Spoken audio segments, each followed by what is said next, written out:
ఎందుకు అంటే ఓన్లీ క్రిస్టియానిటీలోనే లైంగిక వేధింపులు ఎందుకు ఎక్కువ ఉన్నాయనంటే అక్కడ ఫిజికల్గా అంటే పాస్టర్కి వాళ్ళ మత బోధకుడికి విశ్వాసులకి మధ్య ఫిజికల్ కాంటాక్ట్ అనేది ఎక్కువ ఉంటుంది.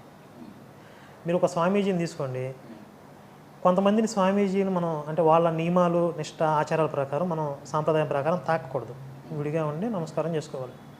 కానీ పాస్టర్కి అలా ఉండదు. వీడు వెళ్ళి ఆమె చేయబెడతాడు, ఆమె వెళ్ళి ఆయన పాదాలు పట్టుకునేది, వీడు ఏకాంత ప్రార్థనలకు ఇంటికి వెళ్తాడు. యవనస్తుల కూడికలు పెట్టి ఓన్లీ లేడీస్కి మాత్రం స్త్రీల కూడికలని సెపరేట్ పెడతాడు. స్త్రీల కూడికలు సెపరేట్ పెట్టినప్పుడు అందులో స్త్రీ మాత్రమే బోధిస్తుందా, పాస్టర్ పెళ్ళంగానే ఉంటుందా అంటే లేదు, పాస్టర్ ఉంటాడు, స్త్రీల కూడికలు సెపరేట్ పెడతాడు. రాత్రి అంతా దేవుడితో ఒక రాత్రిని పెడతాడు. మీరు రాత్రి అంతా స్త్రీలతో కూడికలు పెట్టి ఏకాంత ప్రార్థనలు పెడితే ఏమైంది చెప్పండి? అక్కడ జరగటానికి సమాజంలో గౌరవప్రదమైన వృత్తిలో భాగమైన ఓ దేవాలయానికి అర్చకుడుగా ఉంటూ రాసలీలలు కొనసాగిస్తున్న ప్రధాన అర్చకుడి బండారం బయటపడింది. అనంతపురం జిల్లా డి హిరేహాల్ మండలం మురిడి గ్రామంలో వెలిసిన ఆంజనేయ స్వామి దేవాలయంలోని ప్రధాన అర్చకుడు దేవాలయంలో పూజల కోసం వచ్చిన మహిళలను, యువతులను తన మంత్రశక్తులతో వశీకరణ చేసి లైంగిక కోరికలు తీర్చుకోవడంలో ఈయనకు సాటిలేరు మరెవరు.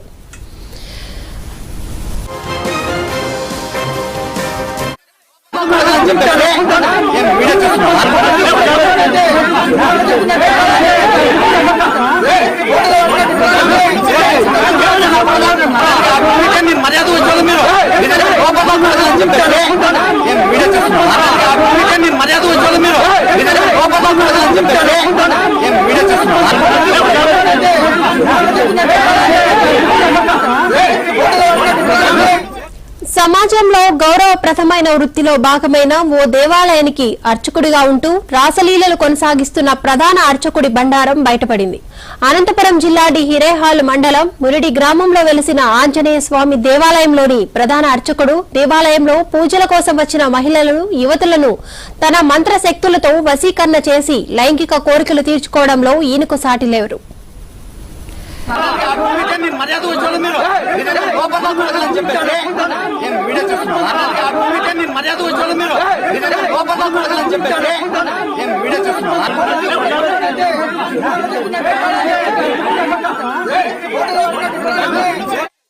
ఆంజనేయ స్వామి గుడి టెంపుల్ అర్చకులు అనంతసేన భార్య నేను. నా పేరు స్రవంతి. నన్ను 2008లో నన్ను పెళ్లి చేసుకున్నారు.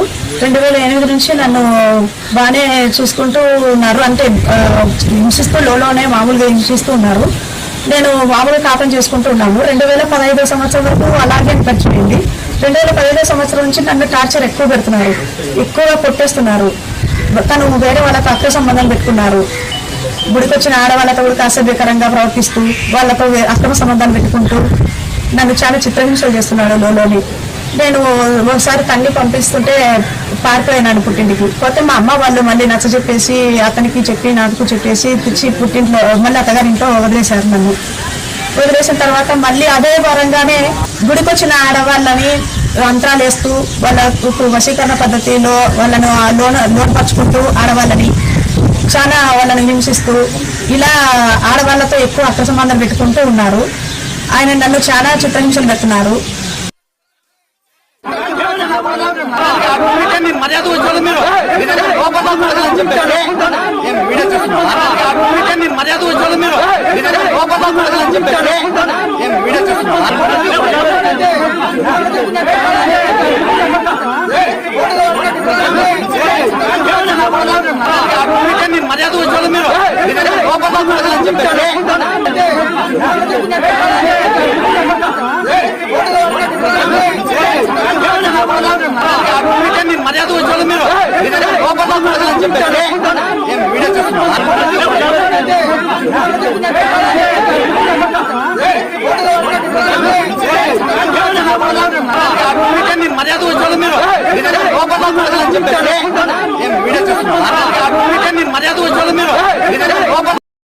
మన దేశంలో సైన్స్ కంటే సన్యాసులు సన్నాసుల మాటకే ఎక్కువ విలువ. దేవుడిని నమ్మటం, మొక్కటం, పూజించటం మనకు సంస్కృతి పరంగా వచ్చింది. ఒక్కొక్కరికి ఒక్కొక్క దేవుడు అంటే నమ్మకం. అయితే ఆ భక్తి కాస్త భయంగా మారడంతో దానినే క్యాష్ చేసుకునేందుకు బాబాలు, సన్యాసులు పుట్టుకొచ్చారు. వాస్తవానికి భారత నేలపై ఎంతో మంది సన్యాసులు హిందూ మత విలువలను, జీవితం యొక్క గొప్పతనాన్ని అద్భుతంగా నిర్వచించారు. తమకు ఏది అవసరం లేదని చాలా సాదాసీదాగా బ్రతుకుతూ దేవుళ్లుగా కీర్తింపబడ్డారు. కానీ నేటి నకిలీ బాబాలకు బెంజి కార్లు కావాలి, ఆశ్రమాల పేరుతో భూ కబ్జాలు, ప్రతి సిటీలో కోట లాంటి ఇల్లు, అవసరమైతే హీరోయిన్లను కూడా పిలిపించుకొని సేవలు చేయించుకుంటారు. ఇక భక్తి పేరుతో మత్తు మందులు ఇచ్చి మంచి వాళ్ళను కాస్త పిచ్చి వాళ్ళను చేసేస్తారు. మరి అలాంటి ఫేమస్ నకిలీ బాబాలు ఎవరో ఒకసారి చూద్దాం. మనిషి అన్నాక మనలాగే అన్నం తినాలి, రోగం వస్తే డాక్టర్ దగ్గరికి వెళ్ళాలి. ఇంకా చెప్పాలంటే సామాన్యులకు ఎన్ని అనారోగ్యాలు వస్తాయో సన్యాసులకు, దొంగస్వాములకు కూడా అంతే వస్తాయి. కానీ తోటి మనిషి దేవుడని, గొప్పవాడని నమ్మిన వాళ్ళు మొక్కటం, వేలకు వేలు పోసి సొమ్ములు ఇవ్వటం మూఢత్వం. తోటి మనిషి కింద బతుకుతున్నామంటే తమను తాము తక్కువ చేసుకోవడమేనంటారు మహాతత్వవేత్త జిడ్డు కృష్ణమూర్తి. అయినా మన వాళ్ళు మారరు. ఇదిగో ఈ సంత్ రాంపాల్ బాబాను చూస్తే వీడు అసలు మనిషేనా, వాడి భక్తులకు బుర్ర ఉందా అని అనుకుంటాం. ఇతని విషయం మొదటిసారి 2014లో బయటకు వచ్చింది. మనోడి కోసం కొంతమంది భక్తులు తమను తాము జీవితాన్ని సమర్పించుకుంటామని ఒంటికి నిప్పంటించుకునేందుకు ప్రయత్నించారు. దీంతో మీడియాలో రచ్చరేగింది. తీరా అతని భక్తులను విచారిస్తే కానీ అసలు విషయం బయటపడలేదు. రాంపాల్ బాబా తనను తాను కబీర్ అవతారంగా ప్రకటించుకున్నాడు. ఆయనకు 100 కార్లు, విలాసవంతమైన భవనాలు ఉన్నాయి. ఇక ఈయనకు దిగంబరంగా మహిళలు స్నానం చేయించాలి. ఆ సమయంలో కొంతమంది మహిళలు కూడా కొంతమేర నగ్నంగా ఉండి స్వామికి పాలతో స్నానం చేయిస్తూ ఉండాలి. ఇక అతను స్నానం చేసిన పాలతో ప్రసాదం చేసి భక్తులకు పంచుతారు. అయితే అతను మహిళలను ఒంటరిగా తనతో తీసుకెళ్లేవాడని, భక్తులపై అఘాయిత్యాలు చేసేవాడని ఫిర్యాదులు వచ్చాయి. ఇంకేముంది, ప్రస్తుతం జైల్లో సన్నాసి బ్రతుకుతున్నాడు ఈ నకిలీ సన్యాసి.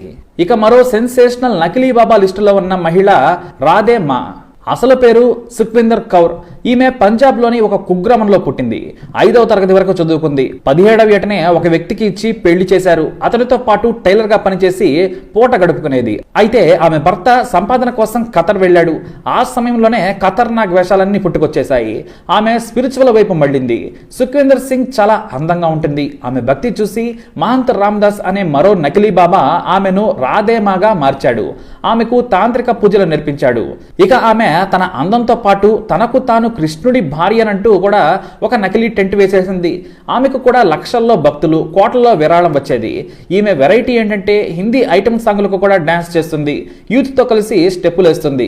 ఇదో వెరైటీ పిచ్చి. అయితే ఆమె ఒక ఎయిర్పోర్ట్ లో హీరోయిన్ మాదిరిగా సెక్సీ డ్రెస్ వేసుకొని ఫోజులిచ్చాక రాధేమా పరువు మొత్తం పోయింది. తనకు ఆ దేవుడే ఇలా వేసుకోమన్నాడని చెప్పి కవర్ చేసుకున్నా అప్పటికే జరగాల్సిన నష్టమంతా జరిగిపోయింది. నకిలీ బాబాగా మీడియాలో వార్తలు రావడంతో మరోసారి జనాలకు కనిపించకుండా గుట్టుగా తన కార్యకలాపాలు చేస్తూ ఉంటుంది. ఇక కొన్ని కేసుల్లో కూడా చిక్కుకుంది ఈ మహానుభావురాలు. ఇక మరో నకిలీ బాబా, తనకు తాను దేవుడిగా ప్రకటించుకున్న బాబా సదాచారి సాయిబాబా. సదాచారి అనే పేరు మీద బాగా ఫేమస్. ఈయన కూడా జనాలకు కబుర్లు చెప్పి చెవుల్లో పూలు పెట్టి పాపులర్ అయ్యాడు. అయితే భార్య ఆస్తిని మొత్తం కొట్టేయడానికి ఆమెను చంపేసి బెంగళూరులోని తన ఇంట్లోనే పాతిపెట్టాడు. ఆయనకు సుప్రీంకోర్టు యావజ్జీవ కారాగార శిక్ష విధించింది. బయటకు వచ్చాక స్వామి వేషాలు కంటిన్యూ చేయడమే కాదు, ఏకంగా Salman Khan Bigg Boss show కూడా వెళ్లి సెన్సేషన్ క్రియేట్ చేశాడు. కొన్నాళ్లకు అనారోగ్యంతో కన్నుమూశాడు. ఇక మరో నీచ్ బాబా స్వామి ప్రేమానంద. ఇతను ఏకంగా 13 మంది మహిళలను రేప్ చేశాడు. అందులో కొంతమంది టీనేజ్ అమ్మాయిలు కూడా ఉన్నారు. అయితే ప్రేమానంద తమిళనాడులోని తిరుచిరాపల్లిలోని తన ఆశ్రమంలో శ్రీలంకకు చెందిన 2 భక్తులను చంపాడు. తన ఆశ్రమంలోనే రవి అతని భార్యను హత్య చేయడంతో మొదటిసారి వార్తల్లోకి ఎక్కాడు. అయితే హత్యలు, రేపులు సైంటిఫిక్ గా ఆధారాలతో సహా రుజువు కావడంతో అతనికి కఠిన కారాగార శిక్ష విధించింది న్యాయస్థానం. 1994లో ఈ ఘటన సెన్సేషన్ క్రియేట్ చేసింది. ఇక మోస్ట్ కాంట్రవర్షియల్ బాబా ఎవరైనా ఉన్నారంటే ఆశారాం బాపునే. అహ్మదాబాద్ లోని సబర్మతి నది పక్కన సువిశాలమైన ఆశ్రమంలో ఆక్రమాలు చేశాడు మహానుభావుడు ఆశారాం బాపు. అయితే తన గురుకులంలో చదువుకునే 2 పిల్లలు కనిపించకుండా పోయారు. వారి తల్లిదండ్రులు ఫిర్యాదు చేయడంతో పోలీసులు గాలింపు చర్య చేపట్టగా ఒక కాలువలో మొత్తం ముక్కలుగా ఉన్న శరీర అవశేషాలు దొరికాయి. వాటిని బ్లాక్ మ్యాజిక్ కోసం ఆశారాం బాపు ఉపయోగించాడని విమర్శలు వచ్చాయి. దీంతో పోలీసులు విచారణ ప్రారంభించారు. అయితే పేరుకు స్పిరిచువల్ లీడర్, కానీ విదేశీ అమ్మాయిలు, స్వదేశీ అమ్మాయిలు, అది కూడా టీనేజ్ అమ్మాయిలను నగ్నంగా మీద కూర్చోబెట్టుకుని ప్రార్థనలు చేయడం, ఆ తర్వాత వారిని బలాత్కారం చేయడం సర్వసాధారణమైన ఫిర్యాదులు అందాయి.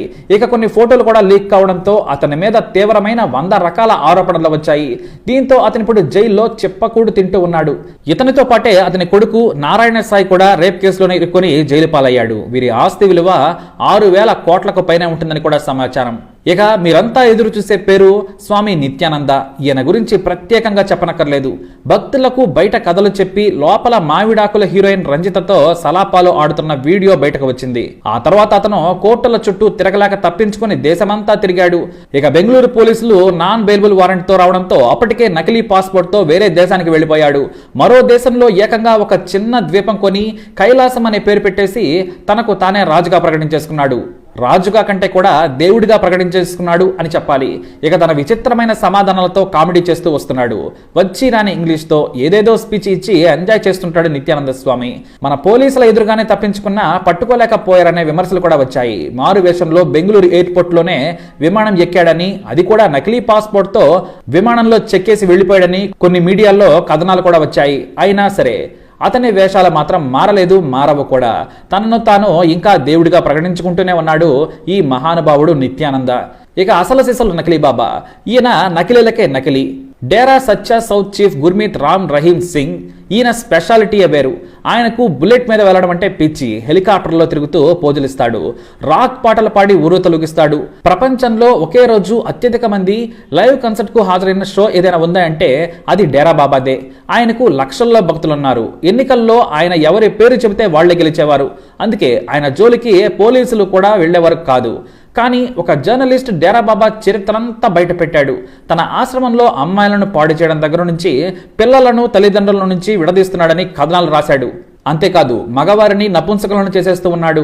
ఇదంతా కూడా ఒక జర్నలిస్ట్ ప్రచురించాడు. అంతే, అతనిని చంపించేశాడు డేరా బాబా. దీంతో అతని మీద సిబిఐ కేసు వేయడంతో ప్రస్తుతం జైల్లో చెప్పకూడి తింటున్నాడు. ఇక అమ్మాయిలతో ఎంజాయ్ చేయడానికి 100 రూమ్లను ఏర్పాటు చేశాడట డేరా బాబా. చివరకు పాపం పండింది. అయితే లంచాలిచ్చి జైల్లో ప్రస్తుతం సుఖంగా ఉన్నాడు అనే ఆరోపణలు కూడా ఉన్నాయి.